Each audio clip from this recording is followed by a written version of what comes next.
ನಮಗೆ ಬಲವಾದ ಆಶ್ರಯಗಿರಿಯೂ ಬೇಕಾಗಿದೆ. ಕೇವಲ ಒಂದು ಚಿಕ್ಕ ಕಲ್ಲು ಅಲ್ಲ, ದೇವರೇ ನಮ್ಮ ಆಶ್ರಯ ದುರ್ಗ.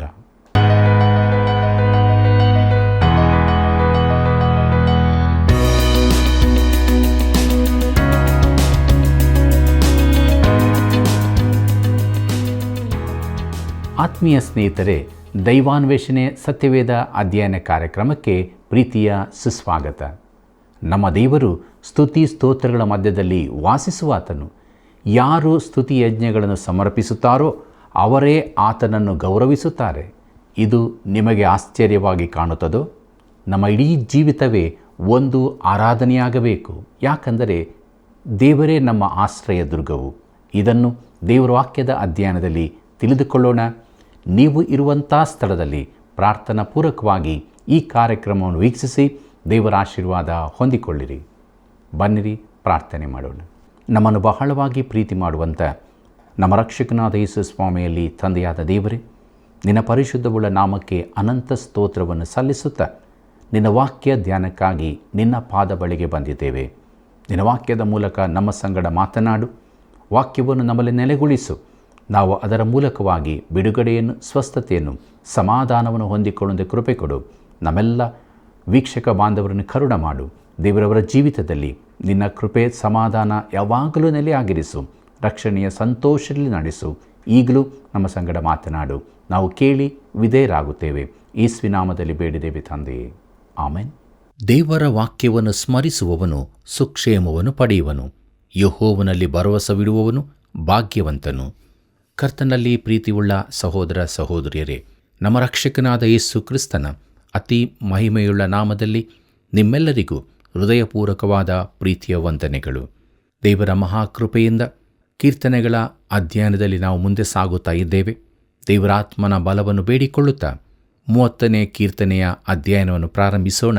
ಇದರ ಮುಖ್ಯ ಪ್ರಸ್ತಾಪ ಗುಣವಾದದಕ್ಕಾಗಿ ಸ್ತೋತ್ರ ಎಂಬುದಾಗಿ.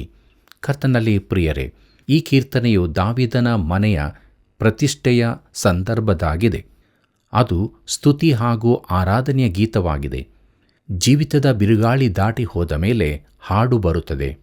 ಕೆಲವು ವೇದ ಪಂಡಿತರ ಪ್ರಕಾರ ದಾವೀದನು ಮಂಜೂಷವನ್ನು ಯೆರೂಸಲೇಮಿಗೆ ತಂದು ತಾನು ನಿರ್ಮಿಸಿದ ಗುಡಾರದಲ್ಲಿ ಅದನ್ನು ಪ್ರತಿಷ್ಠಾಪಿಸಿದಾಗ ಈ ಸಂದರ್ಭದಲ್ಲಿ ಇದನ್ನು ಬರೆದದ್ದು ಎಂಬುದಾಗಿ. ಇನ್ನು ಕೆಲವರು ಮುಂದೆ ದೇವಾಲಯ ಕಟ್ಟಬೇಕಾದ ಸ್ಥಳವಾದ ಅರೌನನ ಹೊಲವನ್ನು ಪ್ರತಿಷ್ಠೆ ಮಾಡುವ ಸಂದರ್ಭದಲ್ಲಿ ಇದನ್ನು ಬರೆದದ್ದು ಎಂದು ಹೇಳುತ್ತಾರೆ. ಇನ್ನು ಕೆಲವರು ಇದು ಪ್ರವಾದನ ರೂಪದಾಗಿದ್ದು ದೇವರು ತನಗಾಗಿ ಒಂದು ಮನೆಯನ್ನು ಕಟ್ಟಿಸುತ್ತೇನೆಂದು ವಾಗ್ದಾನ ಮಾಡಿದಾಗ ಕೃತಜ್ಞತಾರ್ಪಣೆಯಾಗಿ ಇದನ್ನು ಹಾಡಿದ್ದು ಎಂದು ಹೇಳುತ್ತಾರೆ. 2 ಸಮುವೇಲ 7ನೇ ಅಧ್ಯಾಯ 11ನೇ ವಚನವನ್ನು ಗಮನಿಸಿರಿ. ಪ್ರಿಯರೇ, ಆಧುನಿಕ ಯಹೂದಿ ಆಚಾರಗಳಲ್ಲಿ ಮಕ್ಕಾಬಿಯರ ಕಾಲದಿಂದಲೂ ಇದನ್ನು ಪ್ರತಿಷ್ಠೆಯ ಹಬ್ಬದ ಸಮಯದಲ್ಲಿ ಉಪಯೋಗಿಸಲಾಗುತ್ತಿತ್ತು. ಕೀರ್ತನೆ 30 ಮೊದಲಿನ 2 ವಚನಗಳನ್ನು ಗಮನಿಸಿರಿ. ಅಲ್ಲಿ ನಾವು ಹೀಗೆ ನೋಡುತ್ತೇವೆ: ಯೆಹೋವನೇ, ನನ್ನ ಶತ್ರುಗಳು ಸಂತೋಷಿಸುವುದಕ್ಕೆ ಅವಕಾಶ ಕೊಡದೆ ನನ್ನನ್ನು ಉದ್ಧರಿಸಿದ್ದರಿಂದ ನಿನ್ನನ್ನು ಕೊಂಡಾಡುವೆನು. ಯೆಹೋವನೇ, ನನ್ನ ದೇವರೇ, ನಿನಗೆ ಮೊರೆಯಿಡಲು ನನ್ನನ್ನು ಸ್ವಸ್ಥ ಮಾಡಿದಿ ಎಂಬುದಾಗಿ. ಪ್ರೀತಿಯುಳ್ಳ ದೇವಜನರೇ, ದಾವೀದನು ಹಿಜ್ಕೀಯನಂತೆ ಬಹು ಕಠಿಣ ರೋಗದಲ್ಲಿ ಒಮ್ಮೆ ಬಿದ್ದಿದ್ದನೆಂದು ನಾನು, ಇತರರು ಅನೇಕರು ನಂಬುತ್ತೇವೆ. ದೇವರು ಅವನನ್ನು ಗುಣಪಡಿಸಿರಬಹುದು. ಅವನ ಅಸ್ವಸ್ಥ ಏನಾಗಿರಬಹುದೆಂಬ ಕುರಿತು ಯಾವ ದಾಖಲೆಯೂ ಇರುವುದಿಲ್ಲ. ಆದರೆ ದೇವರು ಅವನನ್ನು ಗುಣಪಡಿಸಿದನೆಂದು ಈ ವಚನಗಳು ತಿಳಿಸುತ್ತವೆ. ದೈವಸೇವಕರಾದ ಡಾಕ್ಟರ್ ವರ್ನನ್ ಮ್ಯಾಗಿಯವರು ಈ ರೀತಿಯಾಗಿ ಹೇಳುತ್ತಾರೆ: ದೇವರು ನನಗೂ ಹೀಗೆ ಮಾಡಿರುವುದರಿಂದ ನನಗೆ ಈ ಕೀರ್ತನೆ ಇಷ್ಟವಾದದ್ದಾಗಿದೆ. ನಾನು ಇದನ್ನು ನನ್ನ ಕೀರ್ತನೆ ಎಂದು ಹೇಳುತ್ತೇನೆ. ಯಾಕಂದರೆ ನನಗೆ ಕ್ಯಾನ್ಸರ್ ಬಂದ ಬಳಿಕವೂ ದೇವರು ನನ್ನನ್ನು ಬದುಕಲು ಬಿಟ್ಟಿದ್ದಾನೆ. ಯೆಹೋವನೇ, ನನ್ನ ದೇವರೇ, ನಿನಗೆ ಮೊರೆಯಿಡಲು ನೀನು ನನ್ನನ್ನು ಸ್ವಸ್ಥ ಮಾಡಿದ್ದಿ ಎಂಬುದಾಗಿ. ಪ್ರೀತಿಯುಳ್ಳ ದೇವಜನರೇ, ಮುಂದಕ್ಕೆ ನೋಡೋಣ. ಕೀರ್ತನೆ 33ನೇ ವಚನವನ್ನು ಅಲ್ಲಿ ಹೀಗೆ ಬರೆದದೆ: ಯೆಹೋವನೇ, ನನ್ನ ಪ್ರಾಣವನ್ನು ಪಾತಾಳದಿಂದಲೂ ಎತ್ತಿದೆಯಲ್ಲ, ನನ್ನನ್ನು ಸಮಾಧಿಯಲ್ಲಿ ಸೇರಗೊಡದೆ ಬದುಕಿಸಿದೆಯಲ್ಲ ಎಂಬುದಾಗಿ. ಪ್ರೀತಿಯುಳ್ಳ ದೇವಜನರೇ, ನಿಮ್ಮ ಕುರಿತು ನನಗೆ ತಿಳಿದಿಲ್ಲ, ಆದರೆ ನಾನು ಈ ಕೀರ್ತನೆಯನ್ನು ಹೇಳಬಹುದು. ಅದು ನನಗೆ ಬಹು ಅರ್ಥಗರ್ಭಿತವಾಗಿದೆ. ಕೀರ್ತನೆ 30:4 ಗಮನಿಸಿರಿ. ಅಲ್ಲಿ ಹೀಗೆ ಬರೆದದೆ, ಯೆಹೋವನ ಭಕ್ತರೇ ಆತನನ್ನು ಕೀರ್ತಿಸಿರಿ, ಆತನ ಪರಿಶುದ್ಧ ನಾಮವನ್ನು ಕೊಂಡಾಡಿರಿ ಎಂಬುದಾಗಿ. ಕರ್ತನಲ್ಲಿ ಪ್ರೀತಿಯುಳ್ಳ ಸಹೋದರ ಸಹೋದರಿಯರೇ, ಆತನ ಪರಿಶುದ್ಧತೆಯನ್ನು ನೆನೆಸಿ ಆತನನ್ನು ಸ್ತುತಿಸುವ ಎಂಬುದಾಗಿ ನೋಡುವಾಗ ಈ ವಿಚಾರವನ್ನು ಡಾಕ್ಟರ್ ವರ್ನನ್ ಮ್ಯಾಗಿಯವರು ಈ ರೀತಿಯಾಗಿ ತಿಳಿಸುತ್ತಾರೆ. ನಾನು ಒಬ್ಬ ವಿಶೇಷ ವ್ಯಕ್ತಿ ಎಂದು ದೇವರು ನನ್ನನ್ನು ಗುಣಪಡಿಸಿದ್ದಲ್ಲ, ಇಲ್ಲವೇ ಸತ್ಯವೇದ ಬೋಧಕನೆಂಬುದಕ್ಕಾಗಿಯೂ ಅಲ್ಲ. ಆತನು ಪರಿಶುದ್ಧ ದೇವರಾಗಿದ್ದು ತನ್ನ ಪರಿಶುದ್ಧತೆಯನ್ನು ಕಾಪಾಡುವನಾದ್ದರಿಂದ ನನ್ನ ಪಾಪಗಳನ್ನು ಆತನು ತಿಳಿದಿದ್ದಾನೆ. ತನ್ನ ಕೃಪೆಯಿಂದ ನನ್ನನ್ನು ರಕ್ಷಿಸಿದ್ದಾನೆ. ಆದರೆ ತನ್ನ ಮಟ್ಟವನ್ನು ಆತನು ಕೆಳಕ್ಕೆ ತರಲಿಲ್ಲ. ಮತ್ತೊಮ್ಮೆ ನಾನು ಗುಣ ಹೊಂದಿದ್ದಕ್ಕಾಗಿ ಹಲ್ಲೆಲೂಯ ಎಂದು ಹೇಳುತ್ತೇನೆ. ನನ್ನ ಶ್ರೇಷ್ಠ ವೈದ್ಯನಾದ ಆತನನ್ನು ಸ್ತುತಿಸುತ್ತೇನೆ. ರೋಗ ಗುಣಪಡಿಸುತ್ತೇವೆ ಎಂದು ಹೇಳಿಕೊಳ್ಳುವ ಯಾರನ್ನೂ ನಾನು ಸ್ತುತಿಸಬೇಕಾಗಿಲ್ಲ. ಇಂಥವರ ಬಳಿ ನಾನು ಹೋಗಿರಲಿಲ್ಲ. ನಾನು ನೇರವಾಗಿ ಶ್ರೇಷ್ಠ ವೈದ್ಯನ ಬಳಿಗೆ ಹೋದೆ ಎಂಬುದಾಗಿ. ಪ್ರಿಯ ಮಿತ್ರನೇ, ನೀನು ಅಸ್ವಸ್ಥನಾಗಿರುವುದಾದರೆ ನೇರವಾಗಿ ಶ್ರೇಷ್ಠ ವೈದ್ಯನ ಬಳಿಗೆ ಹೋಗು. ಬಳಿಕ ಅತ್ಯುತ್ತಮ ವೈದ್ಯರ ಸಲಹೆ ಪಡೆದುಕೋ. ಯಾಕೆಂದರೆ ಆ ಶ್ರೇಷ್ಠ ವೈದ್ಯನೇ ಅವರಿಗೆ ಬೇಕಾದ ಜ್ಞಾನ ಕೌಶಲ್ಯಗಳನ್ನು ಕೊಟ್ಟವನು. ದೇವರು ಪರಿಶುದ್ಧನು. ನಮ್ಮ ಕಡೆಗೆ ಕೃಪೆ ತೋರಿಸುವ ಪರಿಶುದ್ಧ ದೇವರು ನಮಗಿರುವುದಕ್ಕಾಗಿ ಆತನಿಗೆ ನಾವು ಕೃತಜ್ಞರಾಗಿರಬೇಕು. ಕೀರ್ತನೆ 30:5 ಗಮನಿಸಿರಿ. ಅಲ್ಲಿ ಹೀಗೆ ಬರೆದದೆ, ಆತನ ಕೋಪವು ಕ್ಷಣ ಮಾತ್ರವೇ, ಆತನ ಅನುಗ್ರಹವು ಜೀವಮಾನವೆಲ್ಲ ಇರುವುದು.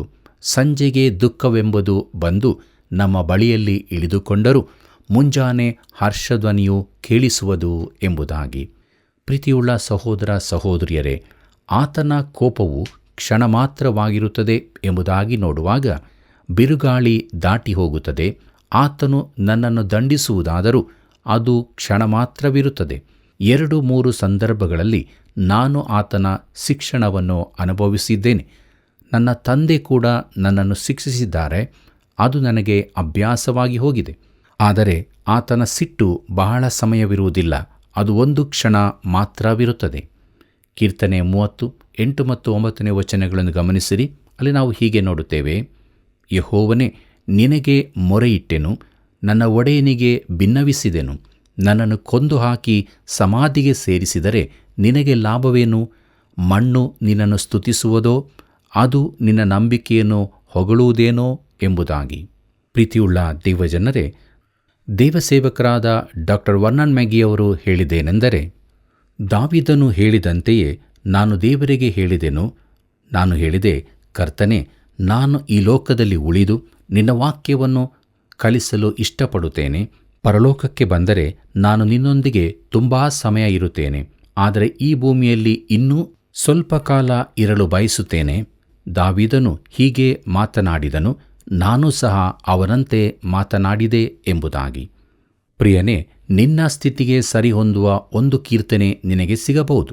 ಪ್ರತಿಯೊಬ್ಬನಿಗೂ ಅವನಿಗೆ ಸರಿಹೊಂದುವ ಕೀರ್ತನೆ ದೊರಕಬಹುದು. ಈ ಕೀರ್ತನೆ ನನಗೆ ಸರಿಯಾದದ್ದು. ಕೀರ್ತನೆ 30:12 ಹೀಗೆ ಹೇಳುತ್ತದೆ, ಇದರಿಂದ ಯೆಹೋವನೇ, ನನ್ನ ಮನಸ್ಸು ಎಡೆಬಿಡದೆ ನಿನ್ನನ್ನು ಕೀರ್ತಿಸುವುದು. ನನ್ನ ದೇವರೇ, ನಿನ್ನನ್ನು ಸದಾಕಾಲವೂ ಸ್ತುತಿಸುವೆನು ಎಂಬುದಾಗಿ. ಪ್ರೀತಿಯುಳ್ಳ ದೇವಜನರೇ, ಈ ವಚನವನ್ನು ಹೆಚ್ಚು ವಿವರಿಸಬೇಕಾಗಿಲ್ಲ. ದಾವೀದನು ಹೇಳಿದ್ದನ್ನೇ ನಾನು ಹೇಳಬಯಸುತ್ತೇನೆ. ನಿನಗೆ ಹಾಗೆ ಹೇಳಲು ಇಚ್ಛೆ ಇರಬಹುದು. ದಾವೀದನ ಜೀವಿತ ಬದಲಾಗಿದೆ. ಅವನು ಅಸೌಖ್ಯದಿಂದ ಸೌಖ್ಯಕ್ಕೆ, ದುಃಖದಿಂದ ಸಂತೋಷಕ್ಕೆ, ಮೌನದಿಂದ ಸ್ತುತಿಸುವುದಕ್ಕೆ ಬದಲಾದನು. ನಾವು ಹೇಗಿದ್ದೇವೆ? ನಮ್ಮ ಜೀವಿತವು ಯಾವಾಗಲೂ ದೇವರನ್ನು ಸ್ತುತಿಸುವಂಥ ಜೀವಿತವಾಗಬೇಕು. ಪ್ರೀತಿಯುಳ್ಳ ದೇವಜನರೇ, ಮುಂದಕ್ಕೆ ನಾವು 31ನೇ ಕೀರ್ತನೆಯನ್ನು ನೋಡೋಣ. ಇದರ ಮುಖ್ಯ ಪ್ರಸ್ತಾಪ ಕಷ್ಟಗಳಿಂದ ಬಿಡಿಸಬೇಕೆಂಬ ಪ್ರಾರ್ಥನೆ ಎಂಬುದಾಗಿದೆ. ಕರ್ತನಲ್ಲಿ ಪ್ರಿಯರೇ, ಕೀರ್ತನೆಗಳಲ್ಲಿ ಅನೇಕವು ಪರಿಚಯವುಳ್ಳವುಗಳಲ್ಲ. ಆದರೂ ಅವು ದೇವರ ವಾಕ್ಯದ ಅತಿ ಅರ್ಥಗರ್ಭಿತವಾದ ಭಾಗವಾಗಿದೆ. ಈ ಭಾಗಕ್ಕೆ ನಾವು ಸರಿಯಾದ ಪ್ರಾಮುಖ್ಯತೆ ನೀಡಿದರೆ ಅದು ದೇವರ ವಾಕ್ಯದ ಸ್ವರೂಪವನ್ನೇ ಬದಲಾಯಿಸುತ್ತದೆ. ಅದರಲ್ಲೂ ವಿಶೇಷವಾಗಿ ಇಸ್ರಾಯೇಲ್ಯರ ಕುರಿತಾದ ದೇವರ ಯೋಜನೆಗಳಲ್ಲಿ. ಕರ್ತನಲ್ಲಿ ಪ್ರಿಯರೇ, ನಾವು ಈ ತನಕ ನೋಡಿದ ಕೀರ್ತನೆಗಳೆಲ್ಲವೂ ಹೆಚ್ಚು ಕಡಿಮೆ ದಾವೀದನಿಂದಲೇ ಬರೆಯಲ್ಪಟ್ಟದಾಗಿದೆ. ಅದರ ಜೊತೆಗೆ ಅದಕ್ಕೆ ಸಂಗೀತದ ದಾಟಿಯನ್ನು ಕೂಡ ಅವನೇ ಹೊಂದಿಸಿರಬಹುದು. ನಮಗೆ ಪ್ರತಿಯೊಂದು ಕೀರ್ತನೆಯು ಒಂದು ಸಂದೇಶ ಕೊಡುವಂಥದ್ದಾಗಿದೆ. ಇಲ್ಲಿಯೂ ದೇವಜನರ ಕಷ್ಟಗಳ ಕುರಿತಾಗಿ ನೋಡುತ್ತೇವೆ. ಈವರೆಗಿನ ಕೀರ್ತನೆಗಳಲ್ಲಿ ಅದನ್ನು ತುಂಬಾ ನೋಡಿದ್ದೇವೆ. ಪ್ರಿಯರೇ, ದೇವಜನರಿಗೆ ಕಷ್ಟಗಳು ಬಂದೇ ಬರುತ್ತವೆ. 31ನೇ ಕೀರ್ತನೆಯು ದಾವೀದನು ಅನುಭವಿಸಿದ್ದ ಹಿಂದಿನ ಕಷ್ಟಗಳ ಕುರಿತಾಗಿ ಹೇಳುತ್ತದೆ. ಮಾತ್ರವಲ್ಲದೆ ಅದು ಮುಂದಕ್ಕೆ ಇಸ್ರಾಯೇಲರಿಗೆ ಬರುವ ಮಹಾಸಂಕಟದ ಬಗ್ಗೆಯೂ ತಿಳಿಸುತ್ತದೆ. ಸಂಕಟ ಕಾಲದಲ್ಲಿ ಬರತಕ್ಕ ಸಂಕಷ್ಟಗಳನ್ನು ಪ್ರವಾದನ ರೂಪವಾಗಿ ತಿಳಿಸುತ್ತದೆ. ಕೊನೆಯದಾಗಿ ನಮಗಿರುವ ಈಗಿನ ಸಂಕಟಗಳ ಕುರಿತಾಗಿಯೂ ತಿಳಿಸುತ್ತದೆ. ಈ ಕೀರ್ತನೆಯಲ್ಲಿ ನನಗೆ ನಿಮಗೆ ಸಂದೇಶವಿರುತ್ತದೆ. ರಾತ್ರಿ ಹೊತ್ತು ನನಗೆ ನಿದ್ರೆ ಬಾರದಿರುವಾಗ ನಾನು ಕೀರ್ತನೆಗಳನ್ನು, ಅದರಲ್ಲೂ ಈ ಭಾಗದವುಗಳನ್ನು ಓದುತ್ತೇನೆ. ಇದರಲ್ಲಿ ನನಗೆ ವಿಶೇಷ ಆದರಣೆಯೂ ಸಹಾಯವೂ ದೊರೆಯುತ್ತದೆ. ಕೀರ್ತನೆ 31 1ನೇ ವಚನವನ್ನು ಗಮನಿಸಿರಿ. ಅಲ್ಲಿ ಹೀಗೆ ಬರೆದದೆ, ಯೆಹೋವನೇ, ನಿನ್ನ ಮೊರೆ ಹೊಕ್ಕಿದ್ದೇನೆ, ನನಗೆ ಎಂದಿಗೂ ಆಶಾಭಂಗಪಡಿಸಬೇಡ, ನಿನ್ನ ನೀತಿಗನುಸಾರವಾಗಿ ನನ್ನನ್ನು ರಕ್ಷಿಸು ಎಂಬುದಾಗಿ. ಪ್ರೀತಿಯುಳ್ಳ ಸಹೋದರ ಸಹೋದರಿಯರೇ, ನಿನ್ನ ನೀತಿಗನುಸಾರವಾಗಿ ನನ್ನನ್ನು ರಕ್ಷಿಸು ಎಂಬುದಾಗಿ ನೋಡುವಾಗ, ದೇವರು ಪಾಪಿಗಳನ್ನು ರಕ್ಷಿಸುವುದಕ್ಕಾಗಿ ತನ್ನ ನೀತಿಯ ಮಟ್ಟವನ್ನು ಕೆಳಗಿಳಿಸಲಾರನೆಂದು ದಾವೀದನಿಗೆ ಗೊತ್ತಿತ್ತು. ಪಾಪಕ್ಕೆ ಶಿಕ್ಷೆಯಾಗಬೇಕಾಗಿದೆ ಮತ್ತು ಪಾಪಿ ಅದನ್ನು ಹೊಂದದಿದ್ದರೆ ಬೇರೊಬ್ಬನು ಅದನ್ನು ಹೊಂದಬೇಕಾಗುತ್ತದೆ. ಪ್ರಿಯರೇ, ದೇವರು ಒಂದು ಯೋಜನೆ ಮಾಡಿದ್ದಾನೆ. ಬೇರೊಬ್ಬರೂ ಪಾಪಕ್ಕೆ ಪ್ರಾಯಶ್ಚಿತ್ತ ಕೊಡುವ ಮೂಲಕ ಪಾಪಿಗಳನ್ನು ರಕ್ಷಿಸಬಹುದಾಗಿದೆ ಎಂದು. ಆ ವ್ಯಕ್ತಿ ದೇವರ ಮಗನಾದ ಯೇಸು ಕ್ರಿಸ್ತನೇ. ಈ ಕಾರಣದಿಂದಾಗಿ ಹೀಗೆ ದಾವೀದನು ಹೇಳುತ್ತಾನೆ. ಕೀರ್ತನೆ 31 2ನೇ ವಚನ ಗಮನಿಸಿರಿ. ಅಲ್ಲಿ ಹೀಗೆ ಬರೆದದೆ, ಕಿವಿಗೊಟ್ಟು ಕೇಳಿ ಬೇಗ ನನ್ನನ್ನು ಬಿಡಿಸು, ನನ್ನನ್ನು ರಕ್ಷಿಸುವ ಆಶ್ರಯಗಿರಿಯು ದುರ್ಗಸ್ಥಾನವೂ ಆಗಿರು ಎಂಬುದಾಗಿ. ಕರ್ತನಲ್ಲಿ ಪ್ರಿಯರೇ, ನಮಗೆ ಬಲವಾದ ಆಶ್ರಯಗಿರಿಯು ಬೇಕಾಗಿದೆ. ಕೇವಲ ಚಿಕ್ಕ ಕಲ್ಲು ಅಲ್ಲ. ಆತನು ಅವರನ್ನು, ಆದರೆ ನೀವು ನನ್ನನ್ನು ಯಾರನ್ನುತ್ತೀರಿ ಎಂದು ಕೇಳಲಾಗಿ, ಸೀಮೋನ್ ಪೇತ್ರನು, ನೀನು ಬರಬೇಕಾಗಿರುವ ಕ್ರಿಸ್ತನು, ಜೀವಸ್ವರೂಪನಾದ ದೇವರ ಕುಮಾರನು ಎಂದು ಉತ್ತರ ಕೊಟ್ಟನು. ಅದಕ್ಕೆ ಯೇಸು, ಯೋನನ ಮಗನಾದ ಸೀಮೋನನೇ, ನೀನು ಧನ್ಯನು. ಈ ಗುಟ್ಟು ನಿನಗೆ ತಿಳಿಸಿದವನು ನರಮನುಷ್ಯನಲ್ಲ, ಪರಲೋಕದಲ್ಲಿರುವ ನನ್ನ ತಂದೆಯೇ ತಿಳಿಸಿದನು. ಮತ್ತು ನಾನು ನಿನಗೆ ಒಂದು ಮಾತನ್ನು ಹೇಳುತ್ತೇನೆ, ಅದೇನೆಂದರೆ, ನೀನು ಪೇತ್ರನು, ಈ ಬಂಡೆಯ ಮೇಲೆ ನನ್ನ ಸಭೆಯನ್ನು ಕಟ್ಟುವೆನು, ಪಾತಾಳ ಲೋಕದ ಬಲವು ಅದನ್ನು ಸೋಲಿಸಲಾರದು ಎಂಬುದಾಗಿ. ಮತ್ತಾಯನ ಬರೆದ ಸುವಾರ್ತೆ 16ನೇ ಅಧ್ಯಾಯ 15ನೇ ವಚನದಿಂದ 18ನೇ ವಚನದವರೆಗೆ ಇದನ್ನು ನಾವು ಓದುತ್ತೇವೆ.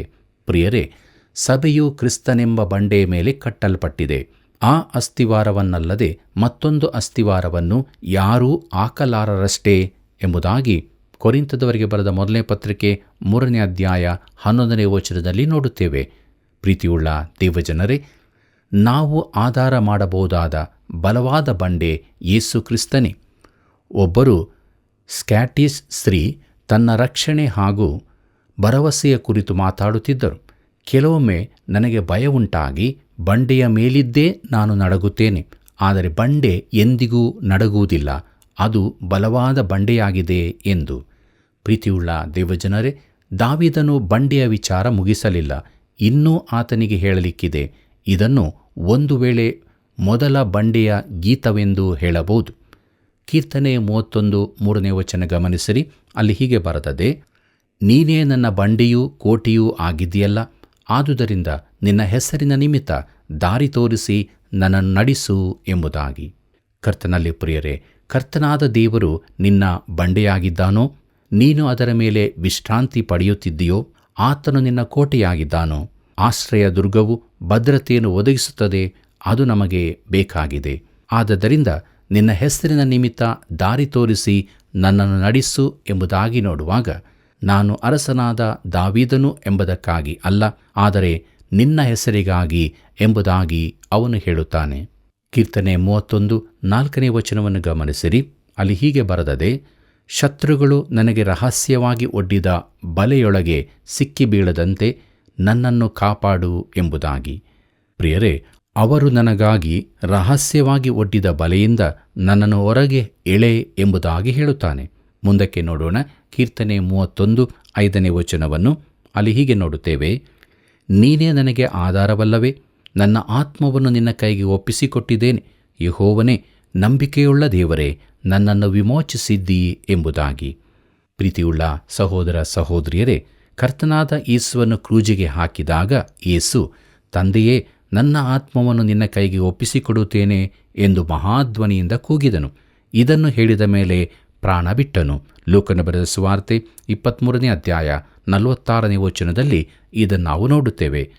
ಮೊದಲ ಹತಸಾಕ್ಷಿಯಾದ ಸ್ತೆಫನನನ್ನು ಕಲ್ಲೆಸೆದು ಕೊಂದಾಗ ಅವರು ಸ್ತೆಫನನ ಮೇಲೆ ಕಲ್ಲೆಸೆಯುತ್ತಾ ಇರಲು ಅವನು ಕರ್ತನ ಹೆಸರನ್ನು ಹೇಳಿ, ಯೇಸು ಸ್ವಾಮಿಯೇ, ನನ್ನ ಆತ್ಮವನ್ನು ಸೇರಿಸಿಕೋ ಎಂದು ಪ್ರಾರ್ಥಿಸಿದನು ಎಂಬುದಾಗಿ ಅಪೊಸ್ತಲ ಕೃತ್ಯಗಳು 7ನೇ ಅಧ್ಯಾಯ 59ನೇ ವಚನದಲ್ಲಿ ಓದುತ್ತೇವೆ.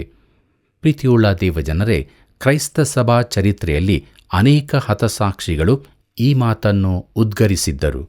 ಜಾನ್ ಹಸ್ ಅವರ ಮೇಲೆ ತೀರ್ಪಾಗಿ ಬಿಷೋಪರು ಅವನ ಮೇಲೆ ಈ ತೀರ್ಪನ್ನು ಹೇಳಿದರು, ಈಗ ನಾವು ನಿನ್ನ ಆತ್ಮವನ್ನು ಪಿಶಾಚನಿಗೆ ಒಪ್ಪಿಸುತ್ತಿದ್ದೇವೆ ಎಂದು. ಆಗ ಅತ್ಯಂತ ಶಾಂತ ರೀತಿಯಿಂದ ಜಾನ್ ಹಸ್ ಹೇಳಿದನು, ಕರ್ತನಾದ ಯೇಸುವೆ, ನಾನು ನನ್ನ ಆತ್ಮವನ್ನು ನಿನ್ನ ಕೈಗೆ ಒಪ್ಪಿಸುತ್ತೇನೆ. ನೀನು ವಿಮೋಚಿಸಿದ ನನ್ನ ಆತ್ಮವನ್ನು ನಿನಗೇ ಒಪ್ಪಿಸುತ್ತೇನೆ ಎಂದು. ಸ್ಮುರ್ನಾದಲ್ಲಿ ಬೆಂಕಿಯಿಂದ ಪೋಲಿಕಾರ್ಪನನ್ನು ಸುಡುತ್ತಿದ್ದಾಗ ಅವನು ಇದೇ ಮಾತನ್ನು ಹೇಳಿದನು. ಬೆರ್ನಾರ್ಡ್, ಪ್ರೆಗೇನ, ಜೋಮರನು, ಲೂಥರನು, ಮೆಲಾರಿಕಾಸ್ತನನು, ಇನ್ನೂ ಅನೇಕರು ಇದೇ ಮಾತುಗಳನ್ನು ಹೇಳಿದರು. ಮಾರ್ಟಿನ್ ಲೂಥರ್ ಹೇಳಿದರು, ಕರ್ತನಿಗಾಗಿ ಹತಸಾಕ್ಷಿಗಳಾಗಿ ಸಾಯುವವರು ಕರ್ತನಲ್ಲಿ ಸಾಯುವವರು, ಮಾತ್ರವಲ್ಲದೆ ಕರ್ತನೊಂದಿಗೆ ಸಾಯುವವರು ಧನ್ಯರು ಎಂಬುದಾಗಿ. ಅವರ ಕೊನೆ ಮಾತು ಹೀಗಿದೆ, ನನ್ನ ಆತ್ಮವನ್ನು ನಿನ್ನ ಕೈಗೆ ಒಪ್ಪಿಸಿದ್ದೇನೆ ಎಂದು. ಕೀರ್ತನೆ 31 7ನೇ ವಚನವನ್ನು ಗಮನಿಸಿರಿ. ಅಲ್ಲಿ ಹೀಗೆ ಬರೆದದೆ, ನಿನ್ನ ಕೃಪೆಯಲ್ಲಿ ಸಂತೋಷಿಸಿ ಉಲ್ಲಾಸದಿಂದಿರುವೆನು. ನಾನು ಕುಗ್ಗಿ ಹೋಗಿರುವುದನ್ನು ನೋಡಿ ನನ್ನ ಬಾಧೆಗಳನ್ನು ನೀನು ಲಕ್ಷ್ಯಕ್ಕೆ ತೆಗೆದುಕೊಂಡಿದೆಯಲ್ಲ ಎಂಬುದಾಗಿ. ಕರ್ತನಲ್ಲಿ ಪ್ರಿಯರೇ, ಡಾಕ್ಟರ್ ಗೆಬಲೀನ್ ಅವರು ಈ ವಚನವನ್ನು ಸ್ವಲ್ಪ ಬದಲಾಯಿಸಿದರು. ಹೇಗೆಂದರೆ, ನೀನು ನನ್ನ ಬಾಧೆಗಳನ್ನು ನೋಡಿದಿ, ನನ್ನ ಆತ್ಮವು ಬಾಧೆಯಲ್ಲಿರುವುದನ್ನು ನೋಡಿದ್ದೀ ಎಂಬುದಾಗಿ. ಪ್ರಿಯರೇ, ಇದು ಉತ್ತಮವಾದದ್ದೇ. ಕೀರ್ತನೆಗಾರನು ಎರಡಾವರ್ತಿ ಇದನ್ನು ಹೇಳಿದ್ದಾನೆ. ನಿನ್ನ ಸಂಕಟಗಳಲ್ಲಿ ದೇವರು ನಿನ್ನನ್ನು ನೋಡುತ್ತಾನೆ ಎಂದು ತಿಳಿಯುವಾಗ ನಮಗೆ ಆದರಣೆ ಉಂಟಾಗುತ್ತದೆ. ಮೋಶೆ ಇಸ್ರಾಯೇಲ್ಯರನ್ನು ಐಗುಪ್ತದಿಂದ ಬಿಡಿಸಬೇಕೆಂದಿದ್ದಾಗ ದೇವರು ಅವನಿಗೆ ಹೇಳಿದ್ದು, ಐಗುಪ್ತ ದೇಶದಲ್ಲಿರುವ ನನ್ನ ಜನರ ದುರಾವಸ್ಥೆಯನ್ನು ನೋಡಿದ್ದೇನೆ. ಬಿಟ್ಟಿ ಮಾಡಿಸುವವರ ವಿಷಯದಲ್ಲಿ ಅವರು ಇಟ್ಟ ಮೊರೆಯು ನನಗೆ ಕೇಳಿಸಿತು. ಅವರ ದುಃಖವನ್ನೆಲ್ಲ ನಾನು ಬಲ್ಲೆನು. ಆದ ಕಾರಣ ಅವರನ್ನು ಐಗುಪ್ತರ ಕೈಯೊಳಗಿಂದ ತಪ್ಪಿಸುವುದಕ್ಕೂ ಆ ದೇಶದಿಂದ ಬಿಡಿಸಿ ಹಾಲು ಜೇನು ಹರಿಯುವ ವಿಸ್ತಾರವಾದ ಒಳ್ಳೆಯ ದೇಶಕ್ಕೆ, ಅಂದರೆ ಕಾನಾನ್ಯರು, ಹಿತ್ತಿಯರು, ಅಮೋರಿಯರು, ಪೆರೇಜಿಯರು, ಹಿವ್ವಿಯರು, ಯಬೂಷಿಯರು ವಾಸವಾಗಿರುವ ದೇಶಕ್ಕೆ ನಡೆಸಿಕೊಂಡು ಹೋಗುವುದಕ್ಕೂ ಇಳಿದು ಬಂದಿದ್ದೇನೆ ಎಂಬುದಾಗಿ ವಿಮೋಚನಕಾಂಡ ಪುಸ್ತಕ 3ನೇ ಅಧ್ಯಾಯ 7 ಮತ್ತು 8ನೇ ವಚನದಲ್ಲಿ ಓದುತ್ತೇವೆ. ಕರ್ತನಲ್ಲಿ ಪ್ರಿಯರೇ, ದೇವರು ನನ್ನ ಜನರ ಸಂಕಷ್ಟಗಳನ್ನು ನೋಡಿದ್ದಾನೆ, ಅವರ ನರಳಾಟವನ್ನು ಕೇಳಿದ್ದಾನೆ ಎನ್ನುವಾಗ ಅವರ ಸ್ಥಿತಿ ಆತನಿಗೆ ತಿಳಿದಿತ್ತು. ಅವರನ್ನು ರಕ್ಷಿಸುವುದಕ್ಕಾಗಿ ಆತನು ಇಳಿದು ಬಂದನು. ಶಿಷ್ಯರು ಗಲಿಲಾಯ ಸಮುದ್ರದಲ್ಲಿ ದೋಣಿಯಲ್ಲಿ ಹೋಗುತ್ತಿರುವಾಗ ಬಿರುಗಾಳಿ ಬೀಸಿದ ಘಟನೆಯನ್ನು ಸುವಾರ್ತೆಗಳಲ್ಲಿ ನೋಡುತ್ತೇವೆ. ರಾತ್ರಿ ಹೊತ್ತು ತೆರೆಗಳು ಎತ್ತರಕ್ಕೆ ಏರುತ್ತಿದ್ದವು. ತಮ್ಮ ಅಂತ್ಯ ಬಂತೆಂದು ಅವರು ನೆನೆಸಿದರು. ಆದರೆ ಮಾರ್ಕನು ಕರ್ತನ ಕುರಿತಾಗಿ ಹೀಗೆ ಹೇಳುತ್ತಾನೆ. ಮಾರ್ಕನು ಬರೆದ ಸುವಾರ್ತೆ 6ನೇ ಅಧ್ಯಾಯ 48ನೇ ವಚನದಲ್ಲಿ, ಶಿಷ್ಯರು ಹುಟ್ಟು ಹಾಕಿ ಒದ್ದಾಡುವುದನ್ನು ಆತನು ಕಂಡು ಎಂಬುದಾಗಿ. ಪ್ರಿಯರೇ, ಆತನು ಈಗಲೂ ನನ್ನನ್ನು ನಿನ್ನನ್ನು ನೋಡುತ್ತಿರುತ್ತಾನೆ. ನಮ್ಮ ಕಷ್ಟ ಆತನಿಗೆ ಗೊತ್ತಿದೆ. ಇದು ನಮಗೆ ಎಂಥ ಆದರಣೆ ಕೊಡುತ್ತದೆ ಅಲ್ಲವೇ? ಕೀರ್ತನೆ 31:9ನೇ ವಚನವನ್ನು ಗಮನಿಸಿರಿ. ಅಲ್ಲಿ ಹೀಗೆ ನೋಡುತ್ತೇವೆ, ಯೆಹೋವನೇ ಕರುಣಿಸು, ಕಷ್ಟದಲ್ಲಿ ಬಿದ್ದಿದ್ದೇನೆ. ನನಗುಂಟಾದ ಬಾಧೆಯ ದೆಸೆಯಿಂದ ನನ್ನ ಕಣ್ಣುಗುಡ್ಡು ಸೇದಿಕೊಂಡಿದೆ, ದೇಹಾತ್ಮಗಳು ಕುಗ್ಗಿ ಹೋದವು ಎಂಬುದಾಗಿ. ಪ್ರೀತಿಯುಳ್ಳ ಸ್ನೇಹಿತನೇ, ನೀನು ಕಷ್ಟದಲ್ಲಿದ್ದೀಯೋ? ಅದರ ಕುರಿತು ಗೋಳಾಡಿ ಎಲ್ಲರಿಗೂ ಹೇಳುವ ಬದಲು ಕರ್ತನ ಬಳಿಗೆ ಯಾಕೆ ಹೋಗಬಾರದು? ಆತನಲ್ಲಿ, ಕರ್ತನೇ, ನಾನು ಕಷ್ಟದಲ್ಲಿದ್ದೇನೆ ಎಂದು ಹೇಳು. ದಾವೀದನು ಇದನ್ನೇ ಮಾಡಿದನು. ಕೀರ್ತನೆ 31:15ನೇ ವಚನ ಹೀಗೆ ಹೇಳುತ್ತದೆ, ನನ್ನ ಆಯುಷ್ಕಾಲವು ನಿನ್ನ ಕೈಯಲ್ಲಿದೆ, ಹಿಂದಟ್ಟುವ ಶತ್ರುಗಳಿಗೆ ನನ್ನನ್ನು ತಪ್ಪಿಸಿ ಕಾಪಾಡು ಎಂಬುದಾಗಿ. ಪ್ರೀತಿಯುಳ್ಳ ದೇವಜನರೇ, ನನ್ನ ಆಯುಷು ನಿನ್ನ ಕೈಯಲ್ಲಿದೆ. ಇದು ಒಳ್ಳೆಯ ಮಾತಾಗಿದೆ. ಪ್ರಿಯರೇ, ಕ್ರಿಸ್ತನ ಕೈಗಳು ಕ್ರೂಜಿಗೆ ಹಾಕಲ್ಪಟ್ಟವುಗಳಾಗಿವೆ. ನಾನು ಆತನ ಕೈಗಳಲ್ಲಿ ನನ್ನ ಪಾಪವನ್ನು ನೋಡಬಹುದು. ಅವು ಕುರುಬನ ಮೃದು ಕೈಗಳಾಗಿವೆ. ಆತನು ದಾರಿ ತಪ್ಪಿದ ಕುರಿಯನ್ನೆತ್ತಿ ತನ್ನ ಹೆಗಲ ಮೇಲೆ ಹಾಕಿಕೊಳ್ಳುತ್ತಾನೆ. ನನ್ನ ಆರೈಕೆಯೂ ಭದ್ರತೆಯೂ ಆ ಕೈಗಳಲ್ಲಿರುತ್ತದೆ. ಮುಂದಕ್ಕೆ ಒಂದು ದಿನ ಆತನು ಅದೇ ಕೈಗಳಲ್ಲಿ ಆಶೀರ್ವಾದಗಳೊಂದಿಗೆ ಬರಲಿದ್ದಾನೆ. ನನ್ನ ಆಯುಷ್ಯು ಆತನ ಕೈಗಳಲ್ಲಿರುವುದಕ್ಕಾಗಿ ನಾನು ಸಂತೋಷಪಡುತ್ತೇನೆ. ಕೀರ್ತನೆ 31:16 ಹೀಗೆ ಹೇಳುತ್ತದೆ, ನಿನ್ನ ಸೇವಕನನ್ನು ಪ್ರಸನ್ನ ಮುಖದಿಂದ ನೋಡು, ಪ್ರೀತಿಯಿಂದ ನನ್ನನ್ನು ರಕ್ಷಿಸು ಎಂಬುದಾಗಿ. ಪ್ರೀತಿಯುಳ್ಳ ದೇವಜನರೇ, ನಿನ್ನ ಸೇವಕರನ್ನು ಪ್ರಸನ್ನ ಮುಖದಿಂದ ನೋಡು ಎಂಬುದಾಗಿ ನೋಡುವಾಗ ಇದೊಂದು ಒಳ್ಳೆಯ ಮಾತಾಗಿದೆ. ಒಬ್ಬ ಬಹು ಹಿಂದಿನ ಇಬ್ರಿಯ ವ್ಯಾಖ್ಯಾನಗಾರನು ಹೀಗೆ ಹೇಳಿದ್ದಾನೆ, ದೇವರ ಮುಖವು ಅಭಿಷಿಕ್ತನಾದ ಮೆಸ್ಸಿಯನೇ. ದೇವರು ಆತ್ಮಸ್ವರೂಪಿಯಾಗಿದ್ದಾನೆ. ಆತನು ಹೇಗಿದ್ದಾನೆ, ಹೇಗೆ ಕೆಲಸ ನಡೆಸ್ತಾನೆ ಎಂಬುದು ನನಗೆ ತಿಳಿದಿಲ್ಲ. ಆದರೆ ಕರ್ತನಾದ ಯೇಸು ತಂದೆಯನ್ನು ತೋರಿಸುವುದಕ್ಕಾಗಿ ಈ ಲೋಕಕ್ಕೆ ಬಂದನು. ಆತನು ದೇವರ ಮುಖವಾಗಿದ್ದಾನೆ. ಆತನ ಮುಖಾಂತರ ನಾವು ದೇವರನ್ನು ತಿಳುಕೊಳ್ಳುತ್ತೇವೆ. ಪ್ರಿಯರೇ, ಒಬ್ಬಳು ಚಿಕ್ಕ ಹುಡುಗಿಯನ್ನು ಆಕೆಯ ತಾಯಿಯು ಮಲಗಿಸಲಿಕ್ಕಾಗಿ ಮೇಲಕ್ಕೆ ಕರಕೊಂಡು ಹೋದಳು. ಆಕೆಯನ್ನು ಹಾಸಿಗೆಯಲ್ಲಿ ಮಲಗಿಸಿದಳು. ಆಕೆ ಅಲ್ಲಿಂದ ಹೊರಡುವಾಗ ಮಗಳು ಕುಯಿಂಗುಟ್ಟತೊಡಗಿದಳು. ಆಗ ತಾಯಿಯು, ನೀನು ಮಲಗು, ದೇವರು ಇಲ್ಲಿ ನಿನ್ನ ಸಂಗಡ ಇದ್ದಾನೆ ಎಂದಳು. ಆದರೆ ತನ್ನೊಂದಿಗೆ ಯಾರಾದರೂ ಇರಬೇಕೆಂದು ಆಕೆ ಹಠ ಮಾಡಿದಳು. ತಾಯಿ ಪುನಃ ಹೇಳಿದಳು, ದೇವರು ನಿನ್ನ ಸಂಗಡ ಇದ್ದಾನೆ ಎಂದು. ಆಗ ಹುಡುಗಿ ಹೇಳಿದಳು, ನನಗೆ ಅವರ ಮುಖ ಕಾಣಬೇಕು ಎಂದು. ಪ್ರಿಯರೇ, ನಾವೆಲ್ಲರೂ ಇದನ್ನೇ ಆಶೆ ಪಡುತ್ತೇವೆ. ನಾವೆಲ್ಲರೂ ಚಿಕ್ಕ ಮಕ್ಕಳಂತೆ ನಮ್ಮೊಂದಿಗಿರುವ ಆತನ ಮುಖವನ್ನು ಕಾಣಬೇಕೆಂದು ಆಶಿಸುತ್ತೇವೆ. ಆ ಮುಖದೊಂದಿಗೆ ಇರುವ ಆತನು ಯೇಸು ಕ್ರಿಸ್ತನೇ ಆಗಿದ್ದಾನೆ. ಎಂಥ ಅದ್ಭುತ ನೋಡಿರಿ. ಪ್ರೀತಿಯುಳ್ಳ ದೇವಜನರೇ, ಕೊನೆಯದಾಗಿ ಕೀರ್ತನೆ 31:19 ಗಮನಿಸಿರಿ. ಅಲ್ಲಿ ಹೀಗೆ ಬರೆದದೆ, ಸದ್ಭಕ್ತರಿಗೋಸ್ಕರ ನೀನು ಇಟ್ಟುಕೊಂಡಿರುವ ಮೇಲು, ಆಶ್ರಿತರಿಗೋಸ್ಕರ ನೀನು ಎಲ್ಲರ ಮುಂದೆ ಮಾಡಿದ ಉಪಕಾರಗಳು ಎಷ್ಟೋ ವಿಶೇಷವಾಗಿವೆ ಎಂಬುದಾಗಿ. ಪ್ರೀತಿಯುಳ್ಳ ದೇವಜನರೇ, ದೇವರ ಒಳ್ಳೆಯತನ ಎಷ್ಟು ದೊಡ್ಡದು, ದೇವರು ಎಷ್ಟು ಒಳ್ಳೆಯವನೆಂದು ನೀನು ಯಾರಿಗಾದರೂ ಹೇಳಿದ್ದೀಯೋ? ಕೀರ್ತನೆ 107:1 ಮತ್ತು 2 ಹೀಗಿದೆ, ಯೆಹೋವನಿಗೆ ಕೃತಜ್ಞತಾಸ್ತುತಿ ಮಾಡಿರಿ, ಆತನು ಒಳ್ಳೆಯವನು, ಆತನ ಕೃಪೆಯು ಶಾಶ್ವತವಾಗಿರುವುದು. ಯೆಹೋವನ ವಿಮುಕ್ತರು, ಅಂದರೆ ಆತನು ಶತ್ರುಗಳಿಂದ ಬಿಡಿಸಿ ಎಂಬುದಾಗಿ. ಪ್ರೀತಿಯುಳ್ಳ ದೇವಜನರೇ, ಜನರು ತಮ್ಮ ನೆರೆಯವರ ಕುರಿತು, ತಮ್ಮ ಮಕ್ಕಳ ಕುರಿತು, ತಂದೆ ತಾಯಿಗಳ ಕುರಿತು ಹೀಗೆ ಅನೇಕ ಸಂಗತಿಗಳನ್ನು ಮಾತನಾಡುತ್ತಾರೆ. ಆದರೆ ದೇವರ ಒಳ್ಳೆಯತನದ ಕುರಿತಾಗಿ ಮಾತನಾಡುವವರು ಬಹಳ ಕಡಿಮೆ. ಆತನು ಎಷ್ಟು ಒಳ್ಳೆಯವನು, ಈ ಕುರಿತು ಯಾರಿಗಾದರೂ ನೀನು ಹೇಳಿದ್ದೀಯಾ? ಪ್ರೀತಿಯುಳ್ಳ ಸಹೋದರ ಸಹೋದರಿಯರೇ, ದೇವರ ಒಳ್ಳೆಯತನವನ್ನು ನಮ್ಮ ಜೀವಿತದಲ್ಲಿ ನಾವು ಅನುಭವಿಸುತ್ತಾ ಆ ಒಳ್ಳೆಯತನದಿಂದ ತುಂಬಿದವರಾಗಿ ಇತರಿಗೂ ದೇವರ ಒಳ್ಳೆಯತನದ ಬಗ್ಗೆ ತಿಳಿಸೋಣ. ಹೀಗಾಗುವಂತೆ ದೇವರು ನಮ್ಮನ್ನು ಕೈ ಹಿಡಿದು ನಡೆಸಲಿ. ಆತನ ಕೃಪೆಯು ಸದಾ ನಿಮ್ಮ ಸಂಗಡ ಇರಲಿ. ಪ್ರಿಯರೇ, ಕೀರ್ತನೆಗಾರನ ಹಾಗೂ ದೇವಭಕ್ತರ ಮೊರೆಯನ್ನು ಕೇಳಿ ದೇವರು ಅವರ ಪ್ರಾರ್ಥನೆಗೆ ಉತ್ತರ ಕೊಟ್ಟದ್ದು ನಾವು ತಿಳಿದುಕೊಂಡೆವು. ಅದೇ ದೇವರು ಈಗಲೂ ಜೀವಿಸುತ್ತಿದ್ದಾನೆ. ಆತನ ಕೈಯಲ್ಲಿ ನಮ್ಮ ಆಯುಷ್ಕಾಲವೂ ಇದೆ. ದೇವರ ವಾಕ್ಯ ಕೇಳಿದ ನಾವಿರುವಂಥ ಸ್ಥಿತಿಯಲ್ಲಿ ಯಥಾರ್ಥರಾಗಿ ಆತನಿಗೆ ಮೊರೆಯಿಟ್ಟು ಆತ್ಮದ ಶರೀರದ ಬಿಡುಗಡೆಯ ಆಶೀರ್ವಾದವನ್ನು ಹೊಂದಿಕೊಂಡು ದೇವರನ್ನು ಸನ್ಮಾನಿಸೋಣ. ಪ್ರಿಯ ವೀಕ್ಷಕರೇ, ಈ ಕಾರ್ಯಕ್ರಮದ ವಿಷಯದಲ್ಲಿ ನಿಮ್ಮ ಅಭಿಪ್ರಾಯಗಳನ್ನು, ನಿಮ್ಮ ಪ್ರಾರ್ಥನಾ ಮನವಿಗಳನ್ನು ನಮಗೆ ತಿಳಿಯಪಡಿಸಿರಿ. ನಿಮ್ಮ ಒಂದೊಂದು ಕರೆಯು ನಮ್ಮನ್ನು ಈ ಸೇವೆಯಲ್ಲಿ ಬಲಪಡಿಸಿದೆ. ಮುಂದಿನ ಕಾರ್ಯಕ್ರಮಕ್ಕಾಗಿ ಪ್ರಾರ್ಥಿಸಿರಿ. ಮತ್ತೆ ಸಂಧಿಸೋಣ. ವಂದನೆಗಳು.